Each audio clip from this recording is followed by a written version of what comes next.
श्लोक संख्या 61। जो इंद्रियों को पूर्णतः वश में रखते हुए इंद्रिय संयमन करता है, अपनी चेतना को मुझ में स्थिर कर देता है, वह मनुष्य स्थिर बुद्धि कहलाता है।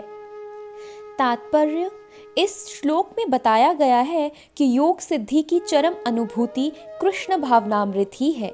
जब तक कोई मनुष्य कृष्ण भावना भवित नहीं होता, तब तक इंद्रियों को वश में करना संभव नहीं है।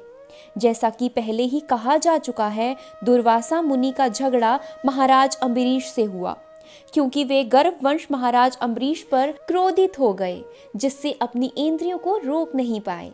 दूसरी ओर यद्यपि राजा मुनि के समान योगी न था, किंतु वह कृष्ण का भक्त था और उसने मुनि के सारे अन्याय सह लिए, जिससे वह विजयी हुआ।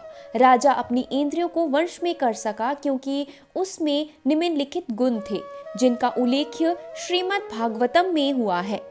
राजा अम्बरीश ने अपना मन भगवान कृष्ण के चरण अरविंदों में स्थिर कर दिया, अपनी वाणी भगवान के धाम की चर्चा करने में लगा दी, अपने कानों को भगवान की लीलाओं के सुनने में, अपने हाथों को भगवान का मंदिर साफ करने में, अपनी आंखों को भगवान का स्वरूप देखने में, अपने शरीर को भक्त के शरीर का संपर्श करने में, अपनी नाक को भगवान के चरण अरविंदों पर भेंट किए गए फूलों की गंध सूंघने में, अपनी जीभ को उन्हें अर्पित तुलसी दलों का आस्वादन करने में किया, अपने पाँव को जहाँ जहाँ भगवान के मंदिर हैं उन स्थानों की यात्रा करने में, अपने सिर को भगवान को नमस्कार करने में तथा अपनी इच्छाओं को भगवान की इच्छाओं को पूरा करने में लगा। इन गुणों के कारण वे भगवान के मत पर भक्त बनने के योग्य हो गए।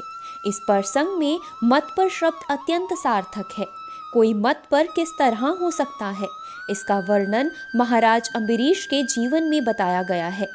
मत पर परंपरा के महान विद्वान तथा आचार्य श्रील बलदेव विद्याभूषण जी का कहना है, इंद्रियों को केवल कृष्ण की भक्ति के बल के वश में किया जा सकता है।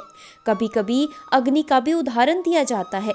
जिस प्रकार जलती हुई अग्नि कमरे के भीतर की सारी वस्तुएं जला देती है, उसी प्रकार योगी के हृदय में स्थित भगवान विष्णु सारे मलों को जला देते हैं।